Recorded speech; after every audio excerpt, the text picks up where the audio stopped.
우리 그 박진 후보자 하면은 온 국민이 알기에 영어를 대한민국에서 뭐 둘째가라면 서러울 정도로 잘하시는 분. 그래서 며칠 전에도 영어로 뭐 녹화해서 발표를 하셨죠, 정책을? 네. 네. 또 뭐 옥스퍼드대 출신. 이래서 우리 국민이 생각하는 후보자의 이미지는 굉장히 반듯하고 깨끗하고 뭐 이렇게 기억들을 합니다.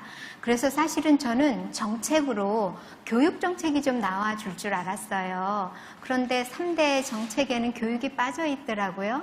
그 교육의 현실을 잘 모르시는 거 아닌가. 현재 우리나라 교육의 가장 큰 문제점은 무엇인지.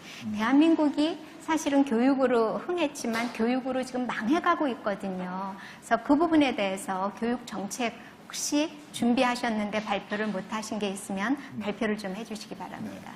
사실은 제가 교육 정책을 발표를 했습니다. 그 페이스북에 올린 지 한 달 됐어요. 네. 그런데 언론에서 별로 취급이 안 되고요. 저는 이제 제가 외교 안보 대통령이 되겠다 이러니까 그 부분에만 이제 초점을 두고 언론에서 보도가 된 측면이 있습니다. 근데 엊그제 3대 정책 발표하실 때도 네. 교육이 없어요. 그만큼 네. 우리 박진 후보의 머릿속에는 외교 안보만 있지 교육은 없는 거 아닌가. 그렇지 않습니다. 그런 제가, 발표를 좀 해주시죠. 저는 이제 국비 유학생으로 미국, 영국에서 공부를 했고요. 대학에서 학생들을 가르치다가 문민정부가 들어와서 청와대 비서관으로 왔기 때문에 원래 제가 그 경험을 쌓은 곳은 대학입니다. 그리고 이번에도 8년 동안 한국외국어대학에서 8년 석자 교수를 하다 왔기 때문에 예, 아니 정책을 구체적으로 네, 간단하게. 교육에 대해서 관심이 네네. 많습니다. 지금 대한민국의 교육의 문제점은 그 교육이 너무 이념적으로 정치화되어 있다는 겁니다. 그 전교조의 영향 때문에 학생들이 그 창의적이고 융합적인 사고를 할 수 있는 교육을 해야 되는데 이념의 틀에 갇힌 그런 교육을 받는 것은 곤란하다 이렇게 생각을 하고 있고요. 그 특히 대학의 경우는 그 교육부의 규제가 너무 심하기 때문에 자율적인 연구 개발 활동이나 또 학생들의 그 미래 일자리를 위한 준비가 제대로 안 돼 있는 것 같습니다. 그래서 네, 교육이 저는 죽었죠.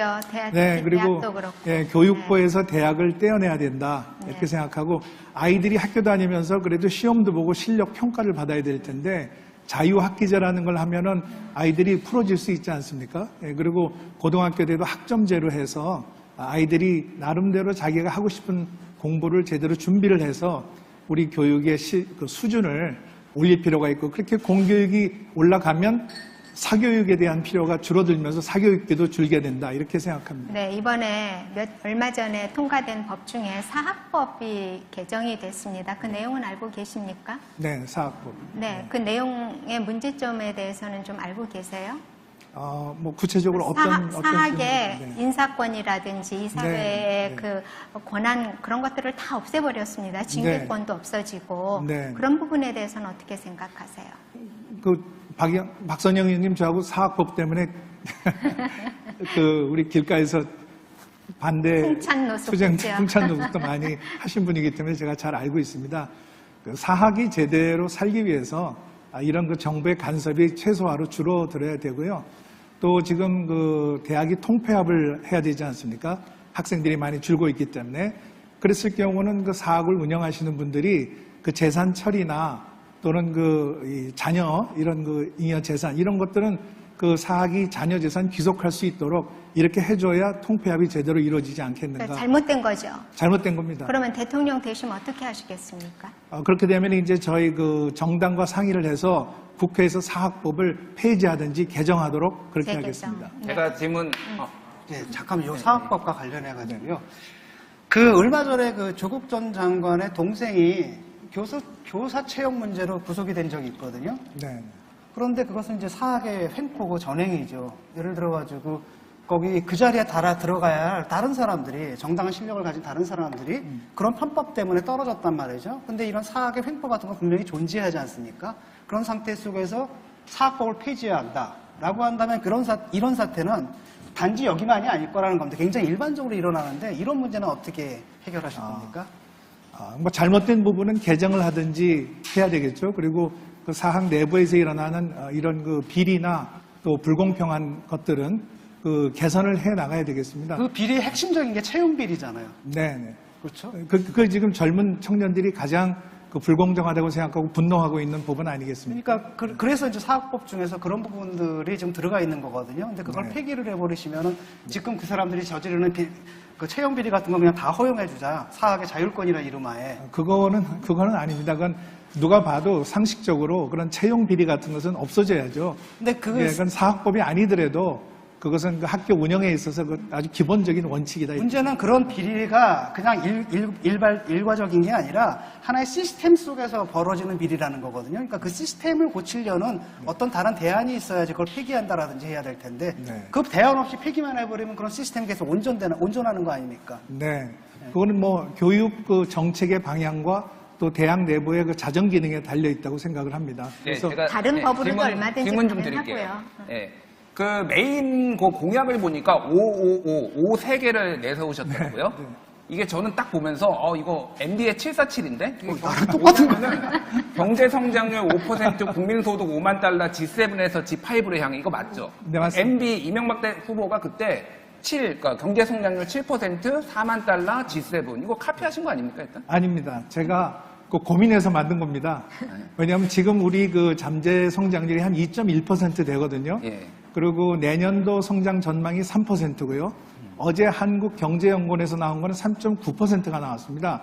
그 이야기는 한국이 잠재 성장률은 있는데 성장력은 지금 제대로 경제가 뭔가 안 돌아가고 있다는 겁니다. 그래서 자본 증가율을 늘리고 생산성을 늘리면 저는 충분히 우리가 5%까지 갈 수 있다. 제가 이제 궁금한 거는 MB 이명박 대통령은 747 내세웠지만 어느 거 하나도 달성을 못했어요. 그래서 제가 진짜 궁금해서 지금 대한민국의 소득이 3만 달러가 좀 넘는데 3만 5천 불. 예, 5천인데 5년 안에 5만 달러로 정말 만드실 수가 있는지 그리고 G7도 아직 못 들어갔는데 G5로 들어가면은 어떤 나라를 제끼고 도대체 들어가신다라는 건지 그리고 지금 대한민국 정도의 경제 규모를 가진 나라 중에 5% 성장률을 보이는 나라가 전 세계 하나도 없습니다. 근데 어떻게 이거는 MB의 747의 뻥튀기 공약하고 똑같은 거를 지금 내세워서 국민들 현혹시키려고 하는 거 아닙니까 지금? 아닙니다.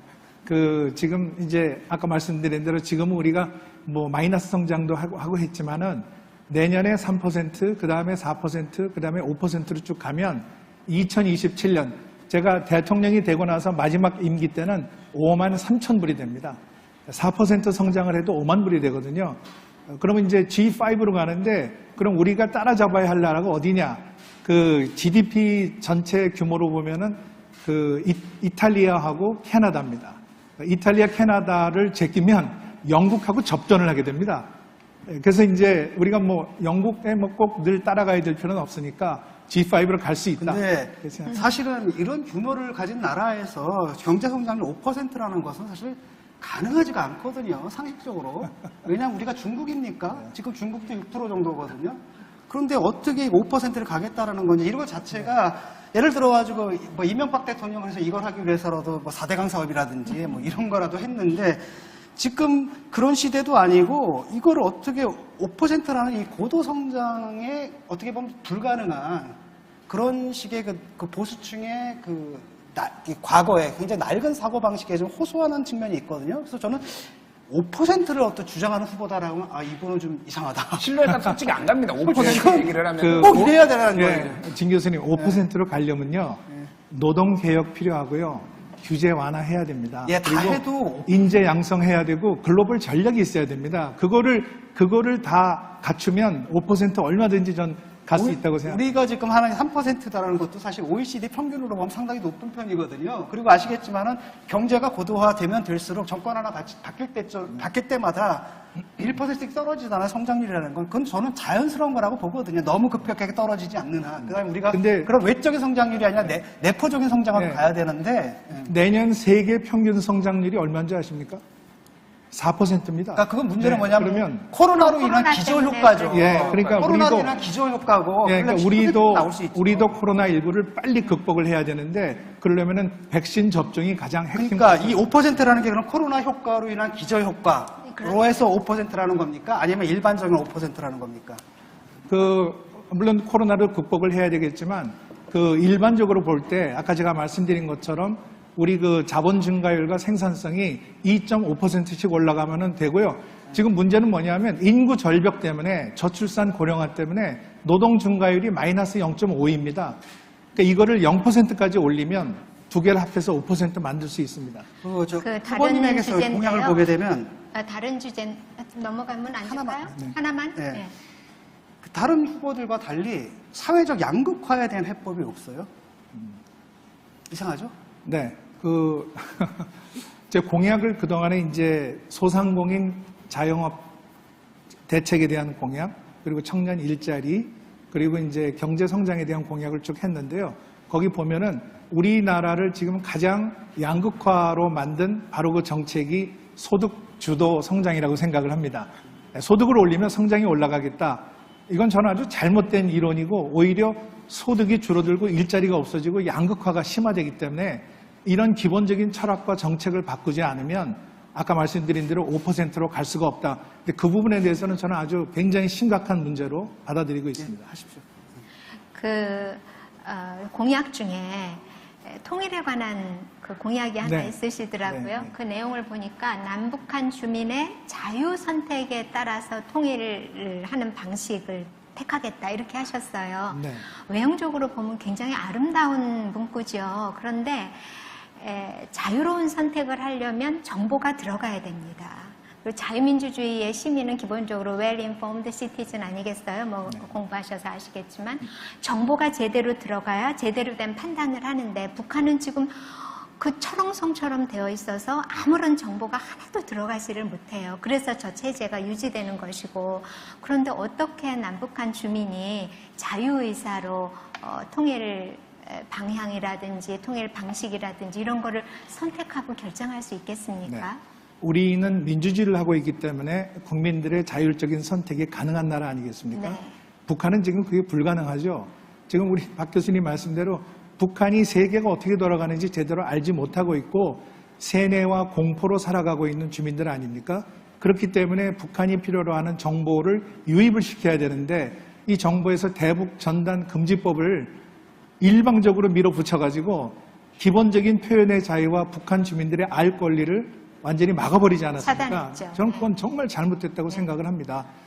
그리고 이제 우리 진 교수님이 이제 독일에서 공부하셨는데 그 독일이 통일된 것은 서독이 동독을 흡수한 건 아니지 않습니까? 동독 주민들이 스스로 걸어가지고 베를린 장벽이 무너지고 여행의 자유를 찾아서 간 거 아니겠습니까? 저는 북한 주민들도 그런 스스로 자유민주주의와 통일에 대한 선택을 할 수 있도록 북한을 변화시켜야 되는데 그게 지금 말씀하신 대로 정보의 유입과 북한 인권의 개선이다 이렇게 생각을 합니다. 그럼 북한 인권 개선을 위해서 대통령이 되시면 어떤 일을 하시겠습니까?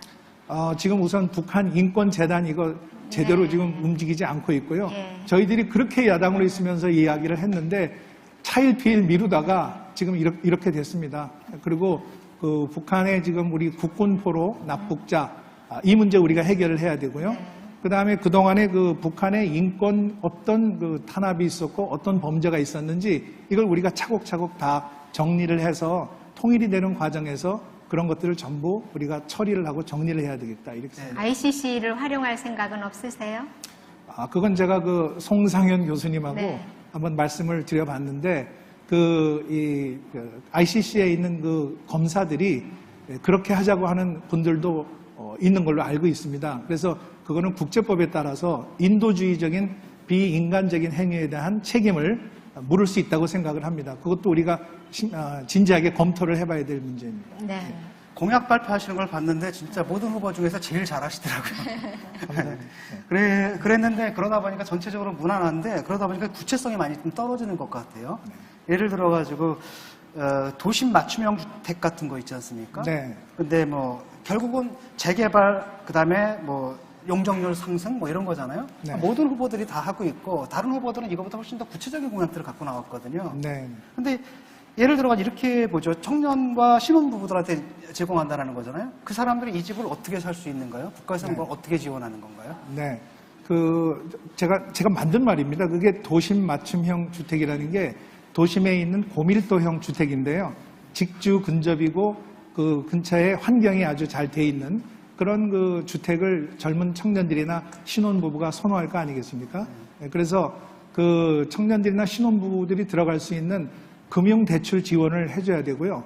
또 그 다음에 만약에 거기서 아이를 낳아서 기른다고 하면은 그것을 그 정부가 임대를 해줘서 10년, 20년 동안 살 수 있는 그런 그 탄력적인 그러니까 운영을. 다른 후보들 같은 경우는 예컨대 뭐 그 집값의 80%를 임대해 준다라든지, 빌려준다라든지, 그걸 갖다가 몇 년에 걸쳐서 상환한다라든지 이런 네. 구체적인 그 공약들이 있거든요. 근데 네. 그 후보님에게는 그런 게 안 보여서. 네, 저는 뭐 숫자는 안 집어넣습니다만은 그 정부에서 얼마든지 그걸 지원할 수 있는 전문가들의 그 분석이 나올 수 있다고 생각을 합니다. 그래서 10년, 20년, 30년을 걱정하지 않고 살 수 있도록 그런 그 금융 대출과 재정 지원 이런 것들이 이루어져야 되겠습니다. 제가 좀 질문 드릴게요. 그 후보님 그 외교 안보 정책을 보니까 쿼드에 참여하겠다라고 말씀하셨어요. 네. 쿼드에 참여를 하고 중국과의 중국의 부당한 간섭을 거부하겠다라고 해서 네. 사실상 이제 친미 약간 반중 노선을 사실상 취하겠다라고 하는데 지금 한국이 아시겠지만 수출을 제일 많이 하는 30%를 중국에 하고 있고 네. 예전에 사드 보복이란 것도 사실상 있었잖아요. 네. 이렇게 해서 반중 노선을 이런 식의 노골적으로 취하면은 이게 나중에 무역 보복이 되면은 이걸 어떻게 해결을 하시겠습니까? 네. 저는 반중은 아닙니다. 중국과 실리적인 공존을 하자는 거죠. 쿼드 들어가면은 반중하겠다라고 사실상 중국이 아닙니다. 받아들이겠죠. 아닙니다. 쿼드는 아시다시피 민주주의 국가의 연합체고요. 트럼프 행정부 때는 그 중국을 견제하기 위한 안보적인 의미가 강했지만 지금 바이든 행정부에 들어와서는 민주주의의 가치를 지킨다고 하는 가치 측면이 훨씬 더 강조가 되고 있습니다. 그래서 저는 대한민국이 쿼드에 들어가지 않을 이유가 없다고 생각을 합니다. 민주주의, 시장경제, 근데- 인권, 법치주의이기 때문에. 예, 그런데 한국이 쿼드에 들어간다고 해서 중국을 견제하고 거기 그 나라들이 5나라들이 합해서 중국을 코너로 몰기 위해서 간다. 그거는 근데 아니죠. 저는 그렇게 생각하거든요. 트럼프가 등장하고 그다음에 바이든이 등장했더니 쿼드의 성격이 어느 날 갑자기 화학적으로 확 변했다. 그 말이 안 되는 얘기고요. 두 번째로는 뭐냐면은 그렇게 본인은 생각하실지 몰라도 중국에서 그렇게 생각하겠냐라는 거고, 사드 때 봤거든요. 우리 동네에 있던 슈퍼마켓들 그 중국 관광객들 상대하던 다 문 닫았어요. 근데 쿼드는 또 차원이 다른 문제라는 겁니다. 이거는 그 지금 미중 간의 갈등 속에서 굉장히 예민한 문제고, 중국이 이건 보복을 할 것은 100% 확실하거든요, 저는. 근데 여기에 대한 대책이 있으신지. 네. 그 쿼드에 참여하는 것은 여러 가지 방법이 있을 수 있습니다. 쿼드가 그 백신 공급 개발을 원활히 할 수 있는 프로그램이 있고요. 그다음에 기후 변화에 대응하는 프로그램이 있고, 신흥 기술을 확장시키는 그런 프로그램이 있는데, 그건 우리 한국이 들어가면 다 우리 국익에 도움이 되는 프로그램이고요. 그 인도 태평양의 평화와 번영에 기여할 수 있는 거고, 아까 우리 김준일 대표님 물어보신 그러니까 거는 저는 중국의 예상되는 보복에 대한 네. 대책을 물어본 겁니다. 그리고 중국의 보복을 자꾸 말씀하시는데요. 그 중국이 우리와 같은 이런 지역에 살면서 아주 가까운 그 경제적인 파트너인 건 맞는데, 한국에 부당한 간섭을 하거나 과도한 보복을 할 때는 우리가 중국에 강력하게 항의를 하고 그걸 막아야죠. 왜 그러니까- 우리가 늘 중국에 하는 걸 따라가야 됩니까? 아니, 그러니까 항의하고 맞습니다. 방어하는 건 좋은데 일단은 우리는 경제적 타격을 받는단 말이죠. 네. 그 의원님이 우리 신난다 항의하자 이런 거 좋은데 네. 실제로 타격해가지고 일자리가 사라지고 자기 직업 뭡니까 가게가 망하고 이런 사람들의 심정은 어떻게 되는 겁니까? 네. 그래서 그런 중국과의 마찰에서 오는 그 손해가 최소화되도록 우리 외교를 해야 되지 않겠습니까?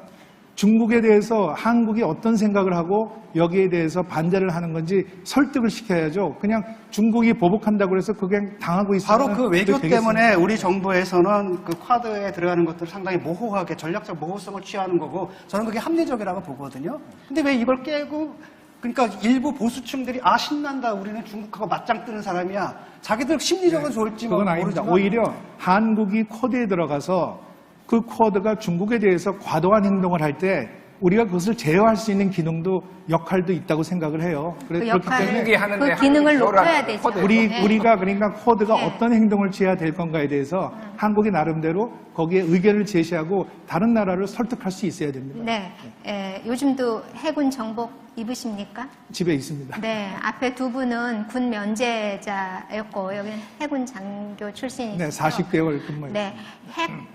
북한 핵. 이 문제 어떻게 해결하실 겁니까? 네, 북한 핵은 지금 벌써 NPT 탈퇴한 지 28년이 돼가지고요. 점점 더 악화되고 어려워졌습니다.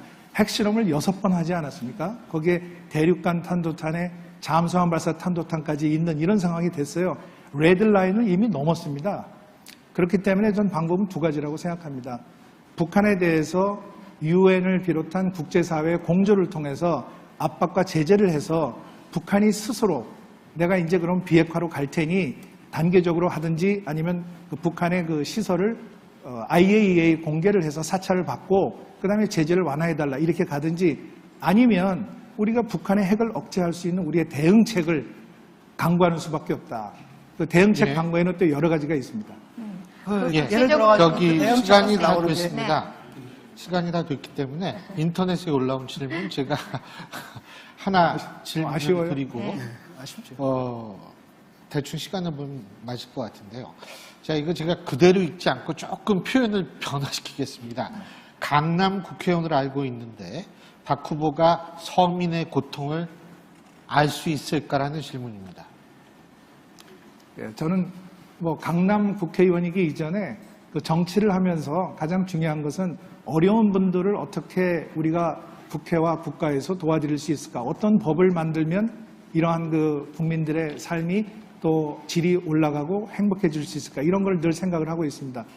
저는 과거에 종로에서 3선 국회의원을 하면서 강북 지역의 어려움을 제가 너무 잘 알고 있고요. 또 강남도요. 전부 무슨 잘 사는 사람만 있는 거 아닙니다. 저희 지역에도 구룡마을 같은 참 어려운 분들이 많이 살고 계시고 제가 거기를 찾아갈 때마다 제 눈을 보면서 눈물을 글썽이면서 얘기하는 분들이 많이 계세요.